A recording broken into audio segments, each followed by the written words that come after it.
This is an exclusive presentation of WOWO 1190 AM and 107.5 FM, Unholstered.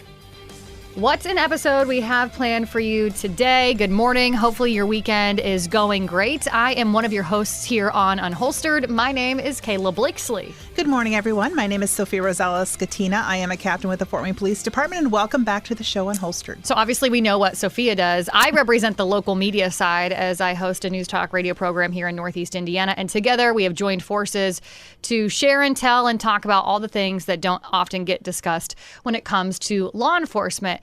And today, Sophia, I love a good drug conversation. I just always think it's so important that moms, dad, grandparents, just community members in general are well aware of some of the drugs plaguing our community. And that's exactly what we're talking about today, XYLAZINE. And this topic actually comes from an Unholstered listener. She reached out and just said, hey, can you make the community aware of XYLAZINE? And I know we've touched on it before in previous episodes of Unholstered, which you can download any previous episodes of Unholstered anywhere you download a podcast. Just search for Unholstered. But Sophia, I wanted to dedicate today's show solely to XYLAZINE because I actually really got to thinking about it from this listener. And as I mentioned, we talked on it, but we didn't really dive into just XYLAZINE. We had lumped it in there with a bunch of other drugs that we were talking about. So what I'd like to do is kind of, run through what it is, what some symptoms are. Does naloxone work, when paired with XYLAZINE? All the details, all the facts that we need to know about it. So first and foremost, I think it's important to start here. Where does it come from? So you're right. We have touched on this topic briefly before. I think it was with Sergeant Mark Gerardo. He brought it up when we were talking about fentanyl.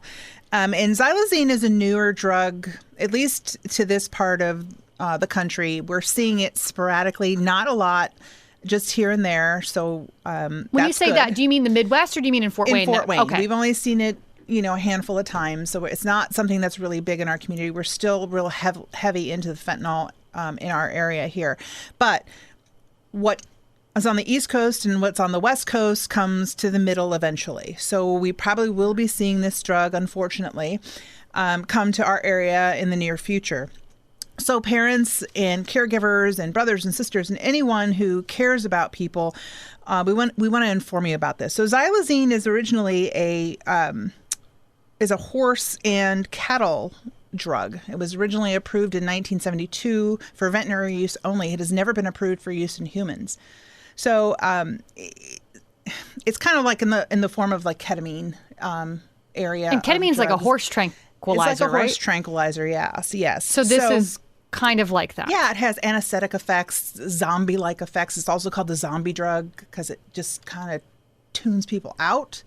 So maybe like a heavy sedative. And let me back up. And you said this has never been approved for humans? As far as I know, it's never been approved for humans. This is a strictly, veterinary use only. The FDA has never approved it. So, but, like ketamine too, it's in the veterinary realm as well, but humans have been using that for quite some time as well. I think this is like a heavier dosage of a ketamine.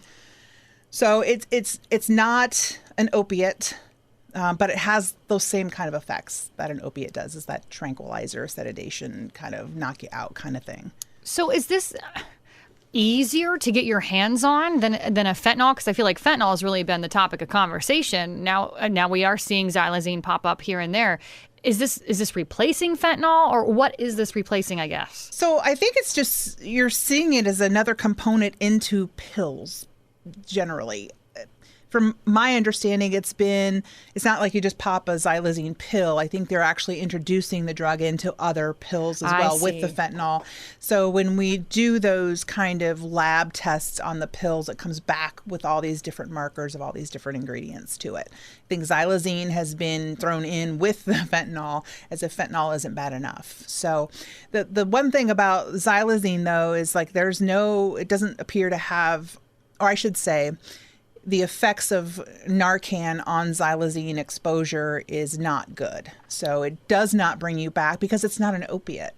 Right. So if it's mixed with an opiate, I think that's where we're seeing that it's helping.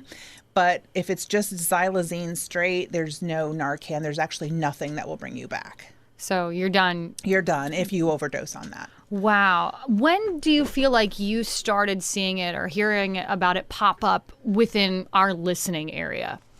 I think it probably came on my radar probably 6 to 8 months ago. Oh, so really fairly recently. Yeah, recently. Now I've heard they've been talking about it on national news for a little bit with the open border issue we have and the drugs coming over. We're seeing it pop up a little bit more, but it's contained on the West and East Coast primarily. And then, like I said, most of those things that start there end up in the middle of America. Well, then that's kind of my next question, and maybe you sort of answered it talking about the border. I mean, who's manufacturing this? Where's it coming from? Well, I would assume, like most other things, the precursors are probably coming. But I wouldn't even say that. I wouldn't even say China. I'm sure it's coming from China as well. Okay. But I think it's easily made outside of the U.S. I don't have the facts behind this, but I will probably say Mexico is the cheap drug making thing down there, and then it comes across the border into our country in the form of pills mixed in with other drugs. I don't know that they're straight xylazine pills, but I could be mistaken. I'm sure there probably are somewhere down the line. And just in my experience, I would say there probably are xylazine pills floating out there somewhere. We just have not seen them here yet. And it's normally in pill form? That who can tell? It could be liquid form. They could be lacing other things with it. I mean, there's so many things that they do with fentanyl that it just kind of opens my mind to any other drug being used in the same way. So you can see them putting liquid fentanyl form and lacing marijuana and then selling marijuana that way. It's just highly addictive because it's an opiate. So once you start on that, then you just want more and more and more and more. You mentioned some really cool like CSI stuff, and we always talk about how we debunk all the misconceptions and all the myths that movies and TV shows put out there. But I want to circle back to something you said. You said you pop it into this machine and it comes back with what's all found and contained within one pill. Is that something that y'all do here, or do you send it out somewhere when you get these drugs that pop up? So we have some really cool technology here. So this is some real legit CSI stuff. It's real legit CSI stuff. Now, to get the court approved lab results back, we do have to send them to the state police post, and they do the analyzation there. However, we have technology here that gives us an indication of what we are looking at for those initial charges.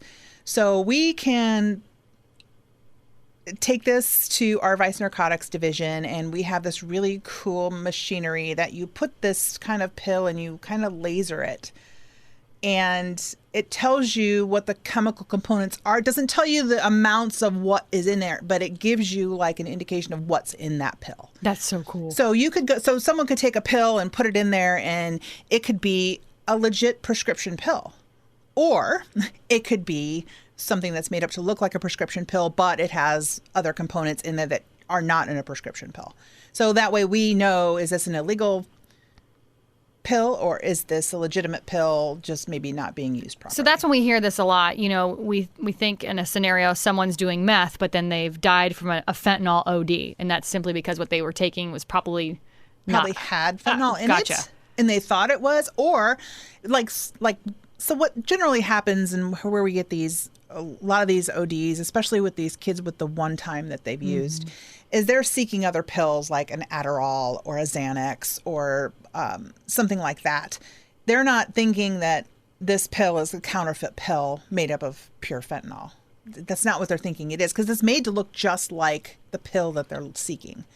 And what they do is they take that pill then because it's given to them by someone, another friend or someone they trust, or maybe someone that they think they can trust.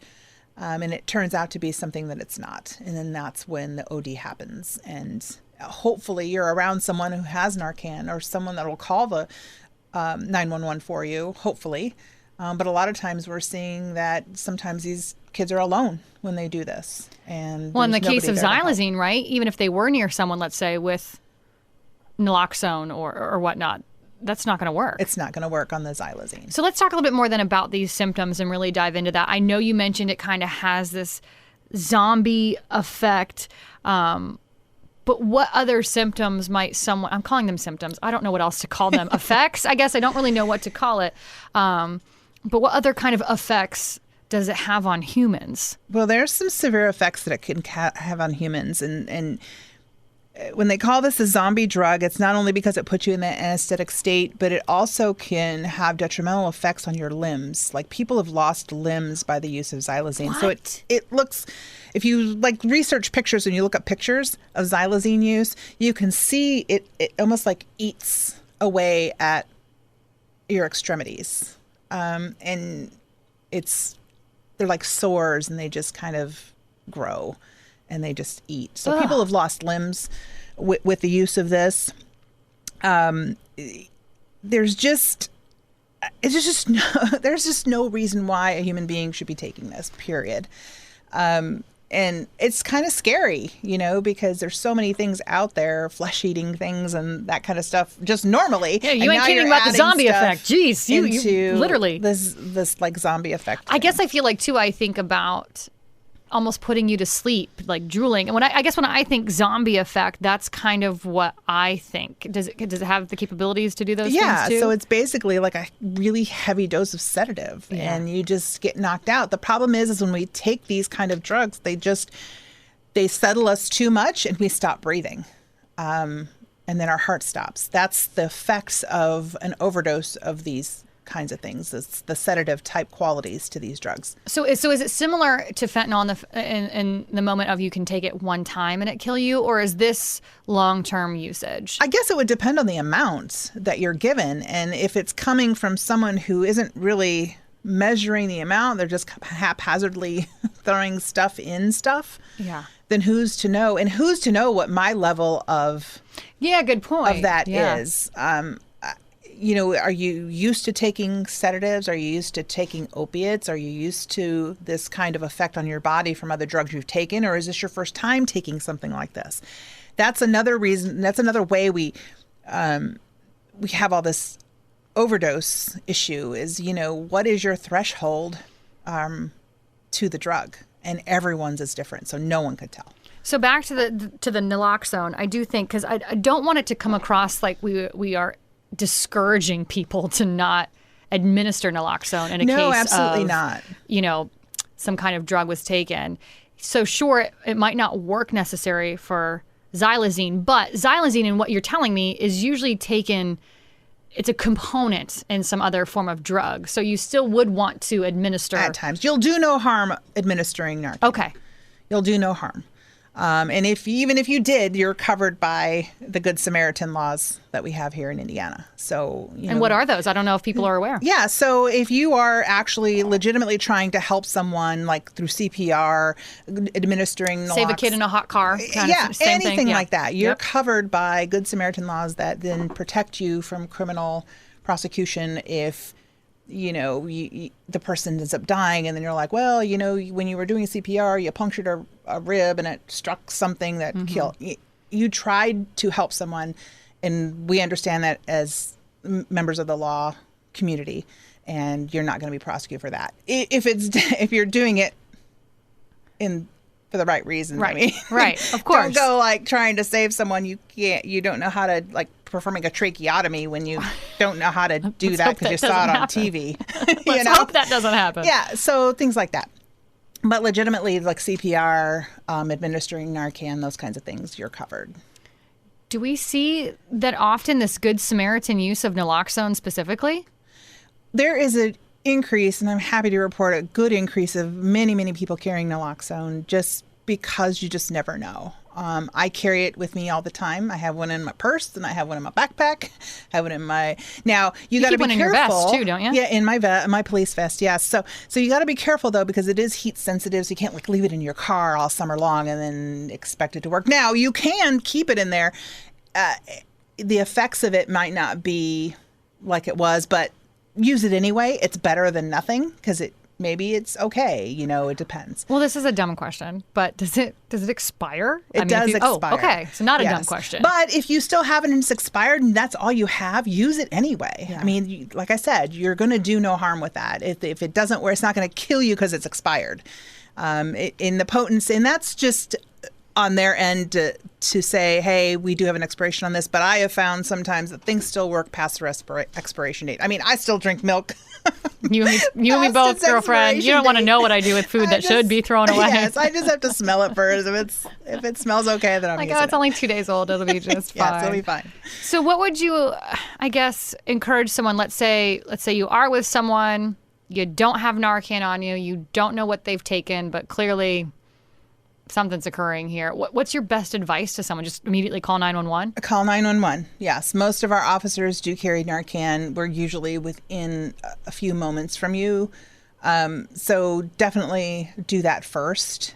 Even though they're going to dispatch the ambulance, they'll probably call on the air for an officer who has Narcan, and then we'll start making our way there. I mean, what about teachers? Do teachers carry Narcan? Man, if they don't, they should. Yeah. The school should. I don't know if they do or don't. I've never really had that discussion with some teachers that I know, should but start I that probably discussion. should. Yeah. Yeah. I mean, I think it's a good idea because you just never know what kids are going to ingest and when they're going to ingest. Right. And most of it, I just, I always want listeners to be aware of this because you hear from so many people saying, well, that's not going to be my kid. That's not going to be my student. If I had a dime for every time someone said, not my kid. A lot of these times, young people are consuming, like you said, they think they're popping an Adderall to get through finals week, right? Yeah. I mean, they're consuming it on accident. And in many times, that one time is all it takes. Yeah. So that's why, back to the teachers carrying it scenario, I personally think every teacher should carry naloxone because you never know when it's going to be your kid. Yeah. So on that note, Sophia, how do we talk to our children about the severity of something like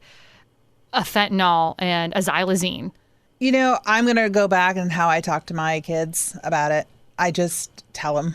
I just sit down and have that conversation with them. Usually it involves when I've seen a story on TV and I can reference that story. I'm like, look, I said, and I have this discussion now with my son, who's a senior in high school. And it's not every time he goes out, but it's a lot of times he goes out. I just remind him, look, no drugs, no alcohol. Drugs are not what you think they are. Do not trust anybody giving you anything. If you are going to drink, I'm not condoning that, but don't compound a mistake by another mistake. Call me. I was a kid. I know what it's like. I know what kids do. I mean, I want to say it's not that long ago that I was his age, but it was a hot minute. But I just want him to think I'm going to be mad. I'm going to be disappointed, but I want you safe. Mm-hmm. And that's the bottom line. We'll talk about it, and you'll probably get grounded, but you'll be alive. Yeah, as I say, you'll be alive. So that I just have those frank conversations with them, and I just remind them, no drugs, no alcohol. I know, Mom, I don't. And luckily for me, we've talked about my kids on this show before. They've they're adopted, and he's had a hard life, and I think that's just not something he's into at the moment. He's more into other things than the drugs or the alcohol, just not his style right now. But that doesn't mean it won't change, tomorrow. He's a kid like everybody else. Well, and I think this is an important topic, too. I mean, I know we're not quite into the fall just yet, but with fall comes Halloween and the handing out of all of the things, whether it be in school or trick-or-treating or at an event or a party. It's just kind of going back to that same old, it could easily happen to your kid or your teen or I don't know, your college student as well, and they don't even know it. Colleges are probably more, I think, susceptible to these kinds of things just because it's college and there's so much more experimentation that goes on at college, so many more parties, so many more people doing things that they shouldn't be doing. Oh, yeah. I go back. I'm like, kick myself a little bit because, you're talking about here, take this, right? Like, I can vividly remember at Penn State cramming through finals week. So my roommate was like, here, I got some Adderall. Obviously, I trusted my roommate. I've known her for years, but still, I'm like, oh, okay. And I popped them. But how I think back of how stupid that was of me because I had no idea where she got them from. Right. I don't even know if she knows. Yeah, exactly. Where did she get them? So I look back at that now and I think, gosh, I was lucky because I did it more than once, and obviously aced my exams. But I mean... Yeah, but now it could cost you your life. It could cost you your life. And I would encourage parents, don't send your kid away with some Narcan. Is there an age limit for that? How? No. Okay. No. So anybody, anywhere, anytime can carry it? Yes. Because it only reverses the effects. It won't get you high or anything like that. but I'd encourage, and if you're in a frat house, if you're a professor, if you're, it doesn't matter where you are in college. If your house should have one, your dorm should have one, or several doses, because sometimes we're seeing as people build up the tolerance to fentanyl, sometimes it's not one dose of Narcan they need. Sometimes it's 2 or 3. Oh. And you just got to keep giving until you kind of see them roll around a little bit, come to, I should say. Or until medical professionals get there to take over. Do you ever wonder, Sophia, or find yourself wondering, I'm thinking of xylazine and ketamine, these drugs that are not meant for human use in any way, shape, or form. I mean, ketamine's a horse tranquilizer, for Pete's sake. Do you ever wonder the first person who's like, hey, I'm going to try this? And why? Yeah, patient zero. You wonder what they're doing to actually choose to try and take that, and at what dose. I mean, I guess you'd have to have some kind of pharmacological degree or something. You would think. I don't know. Or you just take a drop. I always am. I'm not good at math, so I'd probably OD if I was someone like that. Same. I wouldn't have a clue. I math I don't know terribly. How much I'm supposed to take. But to a point, it's kind of laughable while we're sitting here, but on the other hand, it's quite tragic that someone feels that they need to just zone out of their life so much that way that they feel they need to take something like that that's just not approved for human use. And it always goes back for me to the mental health of people. This country, we've been through so much in such a short period of time, and I think we're finally reaching the point where we're boiling over mental health wise. And really, there's not a lot on the horizon that we're doing to combat it, and that's worrisome for me because, I sit on the board of Three Rivers Yoga Foundation, and we do have resiliency training that we do, and we're starting to build that program up and take it into community. And man, these conversations you have with people are hurting all over. And right now, we're starting with first responders, and it's near and dear to my heart, of course. But it's so worrisome because the traumas we experience here at the work bleed over into our personal lives, and we just don't deal with them. We're human beings, and we're not dealing with them like we should be, like the rest of America. And that boils over into issues with relationships and children, and that ends up hurting us and our families and our jobs, and it's just everything. So, and I know the rest of America is probably on the same path as we are. Yeah. That is so cool. I didn't know you guys did that. Resiliency training. I've never even heard of that. Yeah. So it's just trying to, meet your emotional needs of what you need, just set yourself in your values, and then lead your life through that lens of, figuring out what emotions you're carrying and then seeing them. And then making the choice to keep them or let them go. Do you offer it for non-first responders? We're building the program. Okay. So this is our test phase right now with the program we've built. But we just finished up one group. We're halfway through another group. And I tell you, we just finished the first group yesterday. So it was eye-opening and enlightening. And I think they got a lot out of it. That is amazing. And I think it's going to be a good program moving forward. Yeah, especially after everything, like you said, we've been through in just the past couple of years. And there's all this talk about another COVID variant, which we won't get into that. I know. But boy, I think we could all use a little resiliency training. Yeah, and it's really good. And I think we need to be self-aware and where we need help and not be afraid to ask for it. Even when we're strong and we don't want to ask for it, we need to realize that we need help sometimes. Really quick, because we're up against the clock, I kind of want to circle back to just what you're saying with xylazine. Yeah, it's primarily more along the West Coast, East Coast, but as we know, all those things kind of start to funnel here to the Midwest, right here to Fort Wayne, Indiana. You said he hasn't really been seen a ton yet, but is it safe to say, Sophia, over the next, what kind of time frame are we talking here? 3 months, 3 years, where this stuff's going to start popping up like fentanyl? Who can tell? Okay. Who can tell? It just depends on the distribution line and what they're putting it in. So it could be here as early as the end of this year, or it could be here in 2 years. Yeah. I couldn't really say. But the fact is, it's coming. It's already here in small amounts. Here in small amounts, but like everything else, it'll just grow because we are demanding it. Because naloxone doesn't work for it. And I'm kind of really putting you on the spot for this, so you don't really have to answer if you don't know, but would you say it's more deadly than fentanyl? I get that you have to take into consideration tolerance and how much a person's consuming, but I know with fentanyl, the best way, I heard it from one of your guys, of how much can kill you. If you tried to pour out 2 grains of salt in a salt shaker on your hand, boom, that's all it takes to kill you are those 2 grains of salt.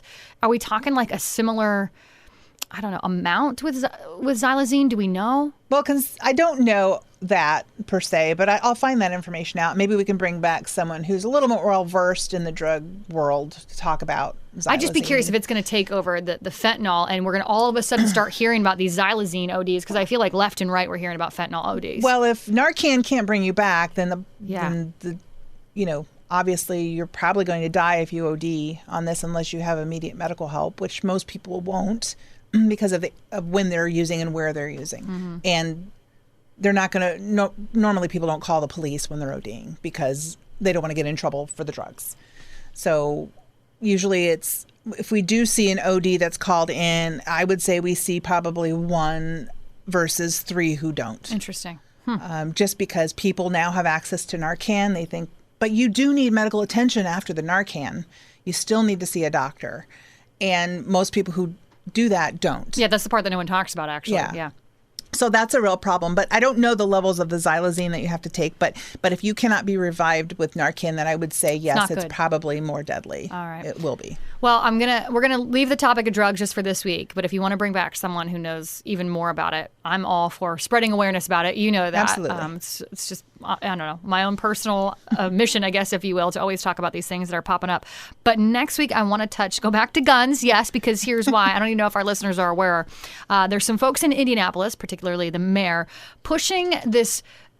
I'm going to call these words, and yes, it's kind of political, but I'm going to use the words gun control, a gun control ordinance. I mean, that really is essentially what it is. I kind of want to dive into that. And Sophia, I would love to get the local police perspective, because this kind of ties in a little bit of constitutional carry as well in terms of what Indy's trying to do to break away from that, if you will. Hence why I'm calling it a gun control ordinance. But maybe we can dive into that next week. Yeah. That will be happening right here on Unholstered. Your town, your team, your topics. This is Unholstered. Thanks for listening to Unholstered. Be sure to subscribe to us on Spotify, Apple, or wherever you listen. And remember, you can listen every Saturday morning at 10:30 on WOWO 1190 and 107.5 FM.